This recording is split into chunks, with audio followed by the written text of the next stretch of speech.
Hello, and welcome to the Kvetchland Podcast, the only podcast on the internet where we tell you that it's okay to be a Magic player. That's the end of the point. My name's Lawrence, and today I'm here with our special guest, Schley. Hello, Now, I'm Dan. yeah, I was going to Or say, Schley. I was about to say that kind of like we have this issue in the group where we have too many people with names, just monikers. And sometimes when you have the same moniker, it becomes very difficult to distinguish one another. Like we have Yeah. what was it, 4 Alexes here and there, and at this point we got to just go by clever nicknames and monikers. And Absolutely. on top of that, if there's another Lawrence, I have to kill him. You can't have any more Lawrences. But There's no other way. exactly. As we do on the podcast, which we just started now, we always start with a kvetch. I'll do a kvetch, and then my friend Schley here will do a kvetch. And that's how the things go. Today's kvetch is about, like those ads on like daytime television that are intentionally annoying so they get stuck in your head? I know them a little too well. Cars for Kids? Oh, of course. No, I was thinking of the what's it called? The badly sung BK jingle. Whopper, Whopper, Whopper, Whopper, Whopper? Kind of, yeah. It's like it's the same like melodic sequence every time, but then they try to shove more things in there, and he's like, and adding more for mozzarella sticks and it's like the whole thing, and it just really it makes me very uncomfortable because I feel like I'm being manipulated a little bit. It feels like in general, why can't they just be good jingles anymore? So why does it have to be something annoying so that it intentionally gets stuck in my head and I hate it? We need to go back to the Geico commercial days. You mean the ones about like the being offensive towards cavemen? Yes. Real cavemen don't matter. It's okay to make fun of them. I guess so. It depends on what you mean by caveman, Cave people, sorry. Yeah, exactly. No, thank you. Schley, do you have a complaint today? A kvetch, if you will? Ooh, do I have a kvetch? Life's pretty good. I don't have much to kvetch about. I guess I just, on the subject of magic, I wanted to be a Timmy and open a collector booster, Mm-hmm. and I found the cheapest one I could find, Which is? Karlov Manor, Of course. and opened it up, and wow, wouldn't you know it, they're all lands. Mm. All common lands. Basics. Whole deal?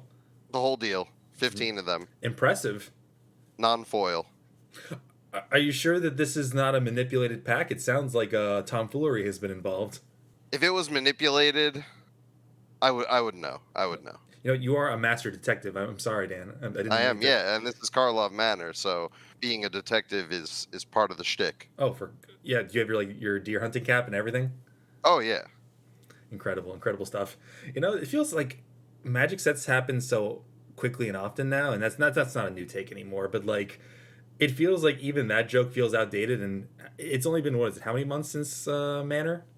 Like 3 or Maybe. 4, I want to say. Like we're in the middle of Bloomberg just dating the podcast episode here right now, but it just feels like we're so beyond. Oh, no, what was it? More than that, because what was it? We did Thunder Junction. Oh, yeah, we too. got Modern Horizons. Modern Horizons and Thunder Junction, and I hate it. It feels like 3 or 4 months. It's been a minute, but I guess it's all relevant. You're still relatively new to the whole experience in the grand scheme of things, and that's kind of what this episode's about. Me and company, other people in the podcast, have been playing Magic the Gathering for, I don't know, maybe 5-6 years now, and that's just a drop in the bucket really compared to some people that have been around since day one. But Schley here has kind of been more of the newer person in the group, and even now I feel like you've really grown as a player in just such a short period of time. Like, how long have you been playing, really? Yeah, I remember Phyrexia was the first pack I bought. Mm-hmm. Phyrexia All Will Be One. Mm-hmm. That was the first pack I bought. I think like maybe for a month before that, I did a draft and played a commander game with someone else's deck. But I would say the start of my career was 1, and that was around October of 23. I think so. I'm taking your word for it. I don't remember. I feel like this is going back to the point about like so many packs come out and at this point it Yeah. all kind of just jumbles together. Yeah, but I still call myself a new player, but I add an asterisk now that I've been about 1 to 2 years in. That's true. I mean, I think it's a perspective thing. I'm sure that experienced players would call anyone like in the last decade a new player relatively, but everyone's got a kind of their mark off point for what mark off.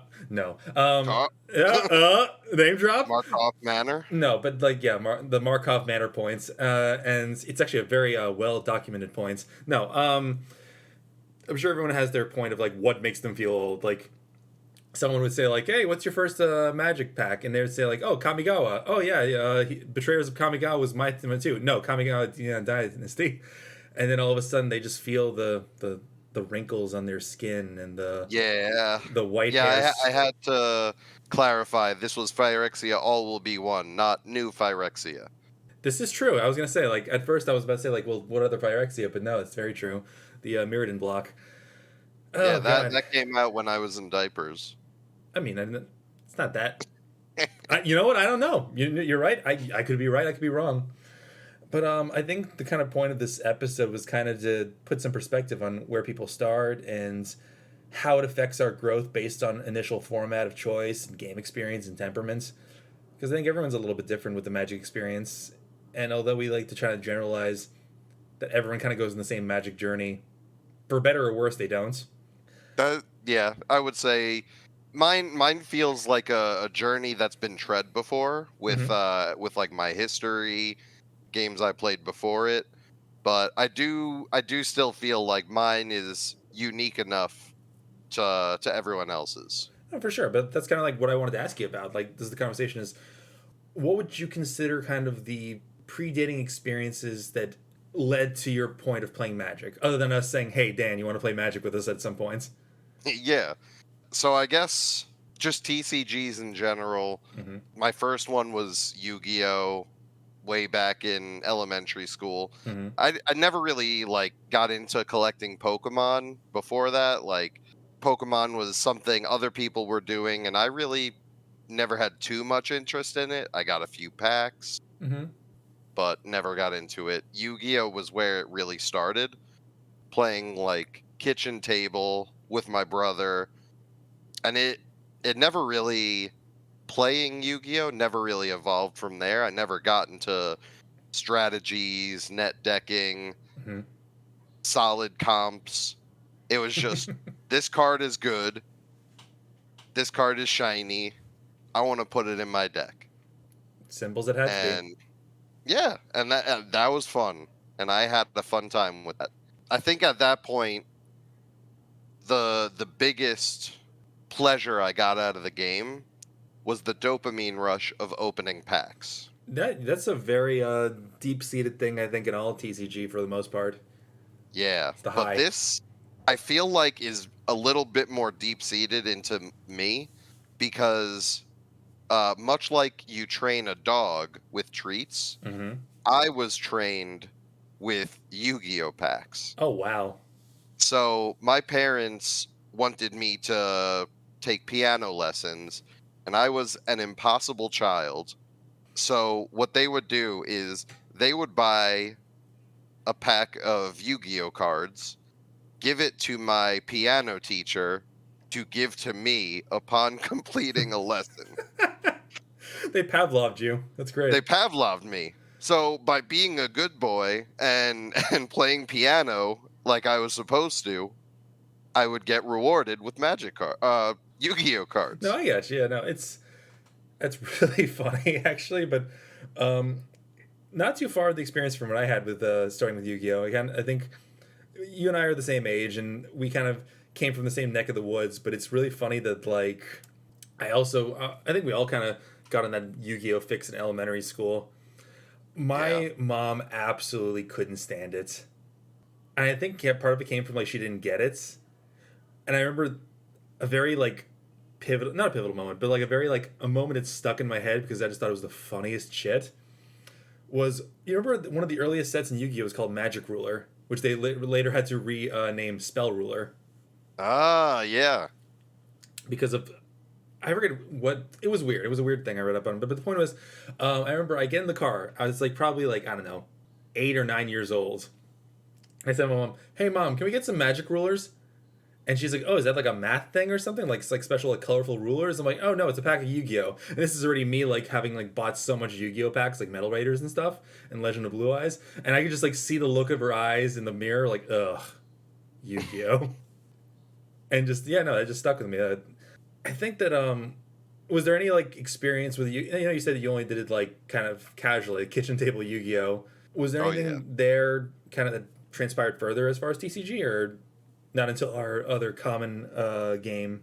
Yeah, since then, there were like, I really can't remember the name of it, but there was a Flash game that it was like some deck building game, and I played it on Newgrounds, and it had network, so you could duel other people. So it was a pretty advanced game, even though it was like hosted on Newgrounds. Just that and various other one-off deck building games that like never really were too popular. So that's what I played for like several years between Yu-Gi-Oh in like elementary school Mm-hmm. and leading to Hearthstone in college. Mm-hmm. Yeah, so Hearthstone was my next big one. And I played that for many years on, couple years off. Picked it up again last year because I think it was last year or 2 years ago. They gave away like 100 free packs, Oh my god. like just to return to the game. Please, please, oh dear Lord, please return to the game. Arena must have really hurt them. Yeah, and it worked for me though. The 100 free packs. I got to Legend in that little return. That was the first time I got to Legend, No kidding. and then I uninstalled BattleNet. Oh my god. No, that's a smart move. Smart move. No flack against it, because really, Hearthstone was kind of the thing that brought us together as like kind of a group at the Yeah. time. You know, those Oh Hearthstone yeah. parties were a lot of fun. A lot of laughs and horrific memories. More laughs though. Oh, for sure. No, it was hysterical. I have one regret with our Hearthstone experience. Yeah. It's that I feel like I used all of my good graces to convince my brother to play a TCG again since Yu-Gi-Oh! And then we'll go back to it in a second with my experience, but like what was really funny was that I had to like not beg him, but basically like prod him and prod him and prod him, my brother, who's also named Dan, funny enough, to play Hearthstone. And I remember I got him to play around it was near the end of Gadget Zan era. Yeah. And I get him to open up a pack. I get him to open up BattleNet because I think he already played other stuff on BattleNet. And he opens up his first pack, Gadget Zan, and lo and behold, he opens up Patches the Pirates. Wow. And it's like that was a watershed moments kind of for him. Did you let him know how important that card was? I let him know immediately. And he played Pirate Warrior for a long time, and I just remember it was really funny because like he was really into it. I mean, when you have a 60% win rate. Not even I don't mean like just like War Pirates, but I mean like just Hearthstone in general. He was just like really on it. That's awesome. My regret was that I wish I'd used that chutzpah, not on getting him to play Hearthstone, but a few years later to play Magic with us. It's never too late. When I Somehow tell you I've you tried, convinced me. No. Dan, it's a whole different breed. It's like Dan and Dan. It's like pairs and slightly different pairs. Yeah. No, I've tried. Trust me. I know that I've tried to get him to play Magic, and he's like, no, I can't. I've already he's like, because to go back, me and him did play like competitive Yu-Gi-Oh in like the college days. It's like before we did Hearthstone, I from like late high school into early college, me, Dan, and some of our friends played competitive Yu-Gi-Oh, and it was like during like what many describe as like the final bastion of reasonable, I guess is the word, competitive Yu-Gi-Oh. And there's a whole thing there. And I'm sure that Yu-Gi-Oh heads can like tell me that I'm wrong, and I don't give a fuck. You guys play Yu-Gi-Oh still. Just to really just be divisive with our audience, try to separate the Trekkies from the Star Wars fanboys. Oh yeah. But no, it's just like, do you think that your experience with Yu-Gi-Oh as a kid or your experience with Hearthstone in college has in any way affected how you play Magic the Gathering? Hearthstone for sure. Mm-hmm. Yu-Gi-Oh, I don't even count that as like I hardly count it as a TCG experience because I was just actually, you know what? Yu-Gi-Oh did instill something in me. Mm-hmm. So I'll start with Yu-Gi-Oh and then I'll go into Hearthstone. Mm-hmm. So with Yu-Gi-Oh, like I said, I never looked up guides. I never consulted what was meta.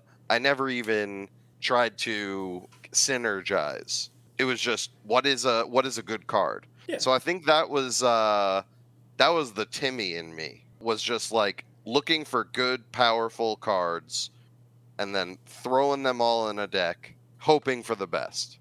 For sure. But I think the thing that still lasts till right now in my Magic experience is like trying to rely on myself for deck building Mm-hmm. rather than like consulting a meta or consulting like synergies in, let's say, EDH rec or something like that. Mm-hmm.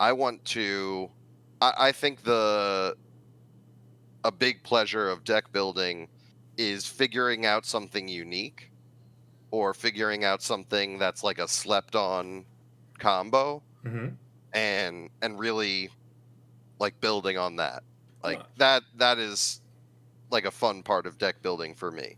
No, I completely agree with that. I think it's kind of like it comes from a point of self-satisfaction that like you are kind of able to solve this puzzle without kind of consulting Yeah. like a guide, a strategy guide. Yeah, absolutely. It like cuz I feel if I just consult a strategy guide and do exactly as it says, I didn't really do anything. Mm-hmm. Granted, it could be good to learn from, and once I have more experience with net decking or whatever, then I can advance to my own skill. But I feel like quote unquote growing up with the attitude of like trying to figure it out on my own will ingrain more creativity in me.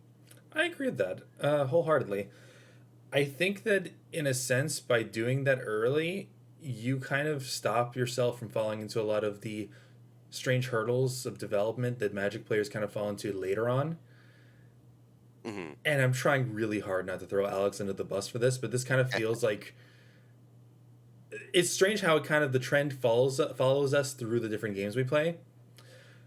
Remember, Yeah. like in Tavern Brawl in Hearthstone, there was one of the Tavern Brawls was that one where you have to make a deck completely made out of one card.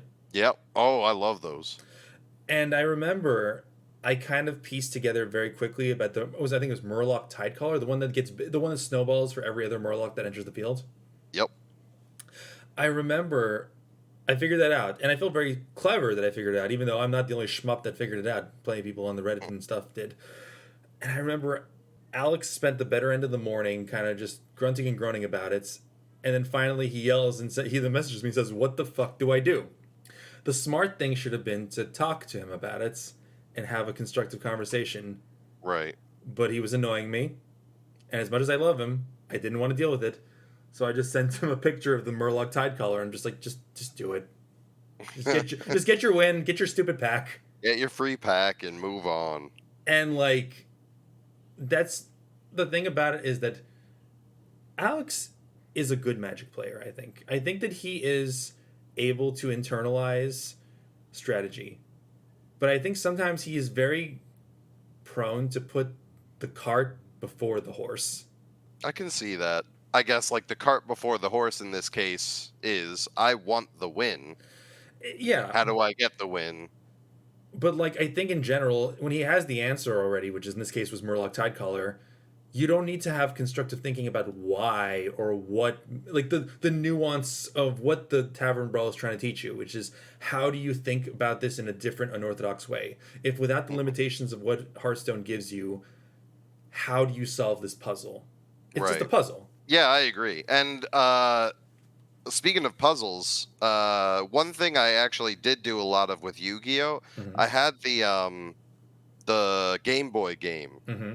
and they had a lot of dual puzzles Mm-hmm. where they give you a board state, Find uh, lethal. and then you need to find lethal in that one turn. That was a lot of fun for me.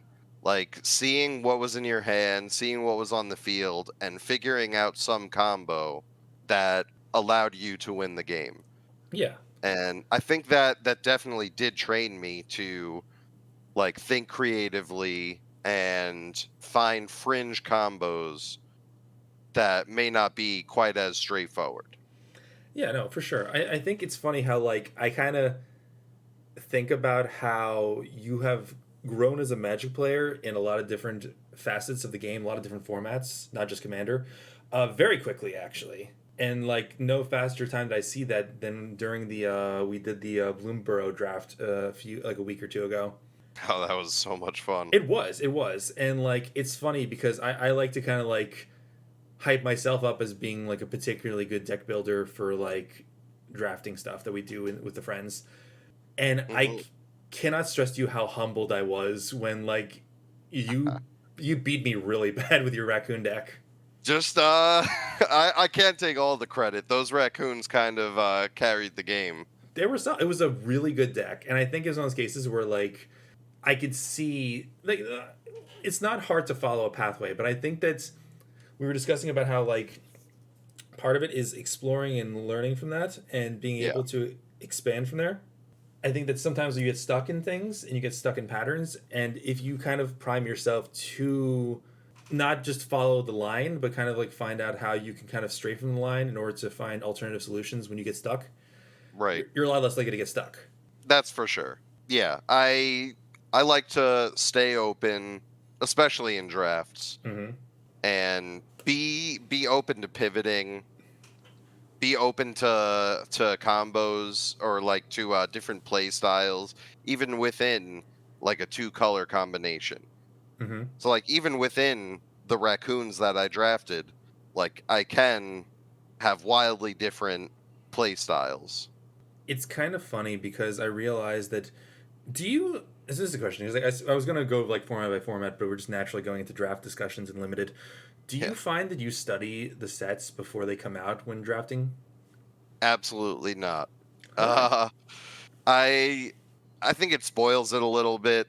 I like to do it at a high level, Mm-hmm. like to understand what the two color combination intentions are, Mm-hmm. and that definitely helps. But I feel like I get the most.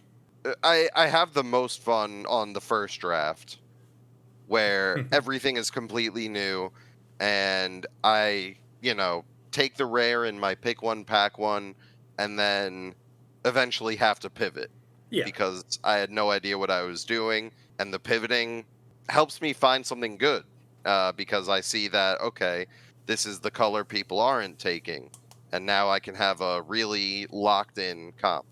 Um, it's very interesting you say that because like I think that we're both pretty decent drafters, and that is the mhm. complete opposite of how I do it.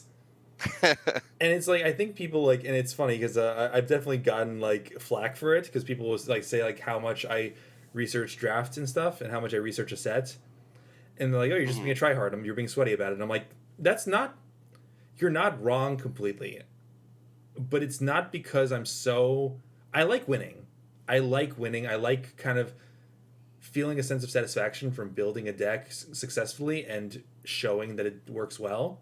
Yeah. But I'll be honest with you, it's not the primary reason I read up on the sets. It's What is anxiety. It's ah dude, I like it's test anxiety because like I remember like way back my first pre-release that I actually went to was the D&D set, not the Baldur's Gate but the previous one, Adventures in the Forgotten Realm, the first mhm. D&D crossover. I went into that half blinds and I was stressing out because I'm just like I'm reading the cards and I'm like I get anxious and I got to reread the card a second time, a third time, a fourth time, and I feel the clock ticking and I'm just like so stressed out. Yeah, that's fair. I guess like in my first drafts when I didn't know how to play Magic and like every card I had to read was like not only reading the card but learning how to comprehend what the card is saying, Mm-hmm. that was very stressful. I did not like that. It's But stressful, yeah. yeah, but now I think like with the latest draft with Bloomborough, I went in blind mostly, but I knew I guess by just looking at I took the pick one pack one, Mm-hmm. I read what it tries to do, and then I kind of ignored all other colors Sure. for the first like few packs. And that really narrowed down what I had to read and comprehend Mm-hmm. and made the picks easier. But then, yeah, I needed to pivot after that, and then starting to read the cards, and then that was kind of hard. So Sure. it does get scary, like not knowing what you have in store or what's available. It's kind of interesting also that when I have an understanding of how the set works, I still don't know. Like, here's the fun part. I do this thing where I'll read up the set. I will not read up guides or anything. So I don't know what's good, fundamentally, what's been Hmm. researched to be good. I like to kind of go into the pre release, try whatever I can, and see if I can kind of just figure out from there what's good and what isn't good. And Right. then I'll do maybe a draft blind, not blind, but like without reading a guide. And then maybe after 2 or 3 limited experiences, I then read up on a guide to see how close I was to like guessing properly. Like what's the strongest color, what's the weakest color, what's the strongest color Right. combination, what are bombs, what aren't bombs. Yeah, that's fair. And like furthermore, it's kind of this thing where I, because of the way that I do it, I do still struggle with pivoting. Not as maybe as bad as some, but like I think that it's very difficult for me to jump ship, Hmm. especially like if I'm like into it. Like it's not if I had a good card in another color I feel bad, but I feel like although maybe I know better what is or isn't being taken, I already have this feeling that the good pieces of each color have probably been taken. And sure, there'll be second, third, fourth best cards, but it depends on like what's happening, because like on the contrary to that situation, like when we were drafting that open draft with Josh's Modern Horizons 3 box, Loads of fun. that was a lot of fun. And it was probably the most difficult draft for me because I remember the situation I found out was that Mike on my right was drafting Boros, and Steph on my left was drafting Azorius, and I had Boros as well. And I'm like, well, shit. Yeah. I was basically like scrapping third bests, fourth bests. You ended up still pulling through and getting Yeah. a good build. I think it's because, and this is also like set by set. I think that as great as the bombs and the higher rarity cards in Modern Horizons 3 were, there was just a lot of really strong uncommons. Despite the fact that there was a Boros player on my rights and probably another like red something player at the table, the fact that I was able to nab 2 amped raptors was ridiculous. The fact that I was able to get 1 galvanic discharge is Yeah. That ridiculous. that is pretty ridiculous. But I would say like that kind of goes back to my other point. Even within the same color, there's like different play styles and different comps you can go for. So like the Azorius may not be going energy. Well, They kind they're of have probably to. going energy. Like it's like what Uh, it's like what else are they gonna do? Like that's the thought. right. It's a pretty well built kind of set format. That's fair. But even so, it's like even like let's say the cards are very much more broad strokes, like in Bloomborough. Yeah, you're right that like maybe not. You're doing red green and somehow you're not doing expend. Maybe you're doing some weird permutation of something else. Hmm. But the point stands that like the stronger pieces from those colors are going to get taken not because of the archetype, but just because they're good things in those colors, and I'm doing those colors. Right. But it works out. I think it's set for set. It's experience per experience. But I just gotta say I'm starting to see the light How so? with going more than 2 colors. The light that Claire has so graciously shown. Oh, not you two? No. Yeah, so yeah, I'm just like having fun in arena, playing 3 color in Bloomborough, occasionally a 4 color. I don't get it. I will never like. It's one of those cases where I can't be bold like Claire. I respect her deeply. I cannot do it. It's hard, but it's so much fun when you pull it off. What's kind of funny about that, and I think something so deeply entrenched in me it's not from any of these games, but have you ever played the game Slay the Spire? Yeah, I love Schley the Spire. It's really funny because the game is supposed to be about pivoting, about adapting, right? Yes. I have gotten all the way through that game doing the mentality of what I refer to as, and many people refer to as Unga Bunga. With the Ironclad, I was able to get all the way to the maxed out, what's it called? I forget what the thing called when you do like the next, like the new game plus. Yeah, I forgot the name, but I know what you're talking about. I got up all the way to level 20 of that, doing Unga Bunga, which was for me was dumping everything else, dumping all the shields, dumping all the strikes, getting like one copy of Heavy Blade, as many copies of Flex as I can, and Limit Break. I mean, it works. I know, but yeah, you're not playing the game as Miyazaki intended it. Precisely. It's like, it's the point is that, is it even fun? For me, it is. For any other person who's probably a little more mentally stable, maybe not. But I think that same like philosophy struck with me in like everything else. It's like I find something that tickles me in a certain way, and I'm like, I'm gonna do it this way, and it's gonna make sense. And that's okay. It's okay. Do you feel like there's any like experience or like lessons that you learned from Magic so far that really has resonated with you so far that hasn't been from any other game? The resource management for sure is very unique. Mm-hmm. It took me a while to get used to, and I still am no expert on it, but I feel like I have a much better grasp. I would say it's something that I think is really cool that has a very profound effect on the game. Oh, for Like sure. the number of lands that you take can dictate like how much, max mana you want to reasonably get in a game, Mm-hmm. and how fast you might be playing. Like if you have a low curve, you want to play fast, you're going to take less lands, have more non-lands, but you're going to want to win quickly Mm-hmm. versus taking more lands. And there's also the thought of fixing and how much of each color. I guess like the lesson that I've taken away from this is I'm trying to think of the lesson. I'm enjoying learning about it. Mm-hmm. I don't really have a hard and fast lesson that I've taken away. I don't know. Does that am I answering the question? No, Schley, listen, I need you to know, like, from my perspective, it's funny because, like, obviously, like, you came in afterwards. I have learned a lot from you for watching you Yeah? play Magic and experiencing Magic with you. Straight up, like, no, legitimately, it's kind of this case where I feel like overall the Magic group that we have has gotten better because of you in it. Legitimately. I feel very honored. Thank you for saying that. No, because it's just like I think it's generally it's your positivity, and it's one of those cases where like it's not that we had an inherent negativity in the group, but I think that in general it is just that you seem like unflappable when playing Magic in the sense that you just have this like genuine joy being there, no matter what you're doing. I would say that's very true. Yeah, there's one thing just in life, Mm-hmm. and very much applied to Magic, is everything is a learning experience. And you're always trying to improve and get better, even if it's only 1% better.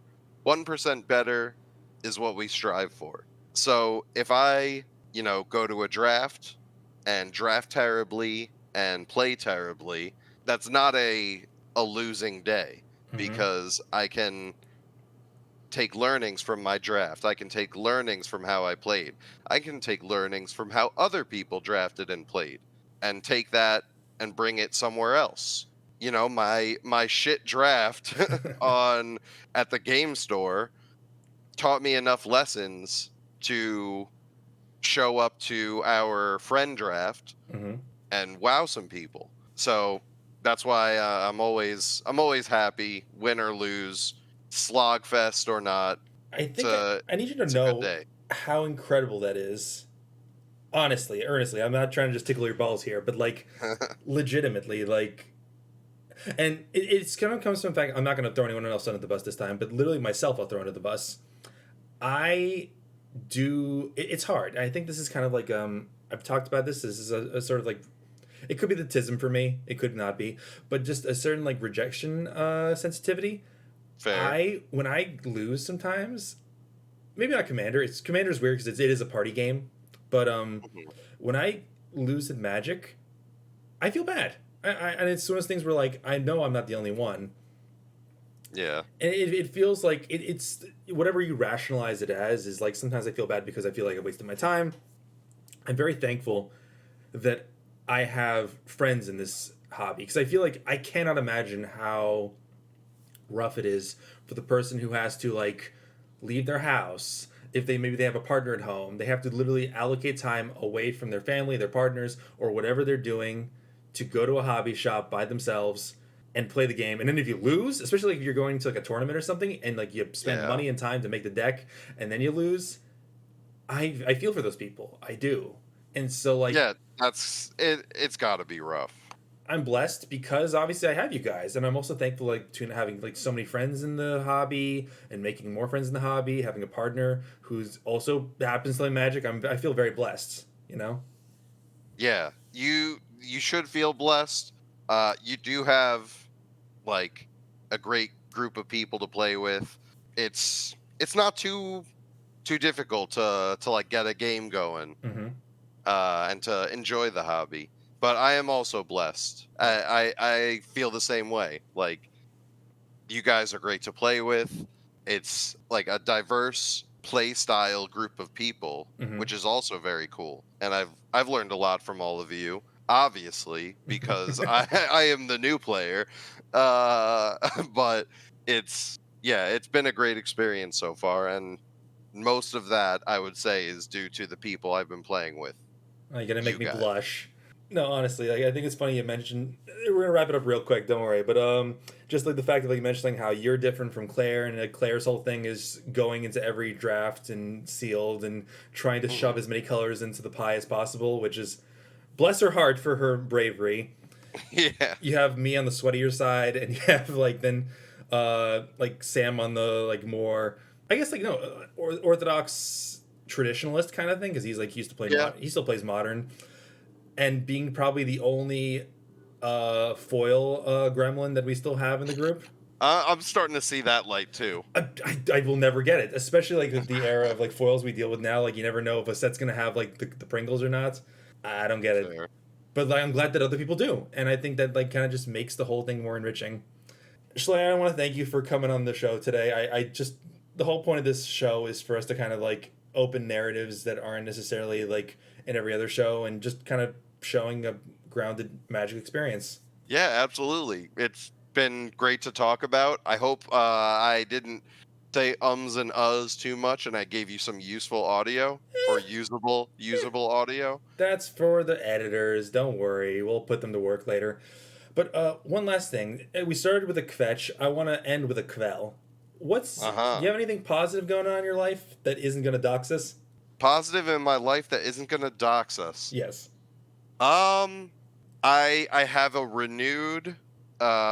This is like a personal quell. Like Mm-hmm. good on me, but I have a renewed sense of not like urgency, but like a drive Mm-hmm. to lose weight again. Oh. You know, sometimes that'll go away. You know, I'll get busy in life and Mm-hmm. not think about getting to a healthier weight. But yeah, I'm determined again, and I'm gonna ride this wave, and I'm gonna get into good shape, and I'm gonna have abs. Dude, I'm very happy for you, and I'm really rooting for you because like I think I'm trying to go on that same journey. I know I haven't been post COVID life has been very rough just because like Yeah. everyone's trying to get back to normal and stuff. But no, like I started going to the gym recently again. It's I'm very happy for your journey, and I'm rooting for Thank your you. journey. I'm hoping that you can ride this high all the way to abs to a six pack. Oh yeah, I appreciate that. What is your quell? Quell. Like, oh no, Sorry, Kvetchlands. I'm used to kvetching. Kvetch, no, listen, it's in our blood. It's in our tradition. No, the It Kvel, is. honestly, I'm trying to think of like I had a few thoughts. I was gonna say like for a while ago, I'm just still like riding the high of like God, it's been so long since that concert, but like I feel like a big thing has been listening to new music recently, and like kind of Right. trying to be a lot more open minded with it.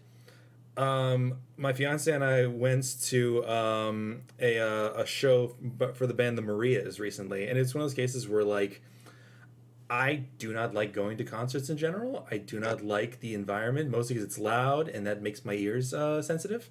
Yes. And it's also on top of that, like normally I make the joke that I would only go to a show that I remember the joke was years ago when it happened.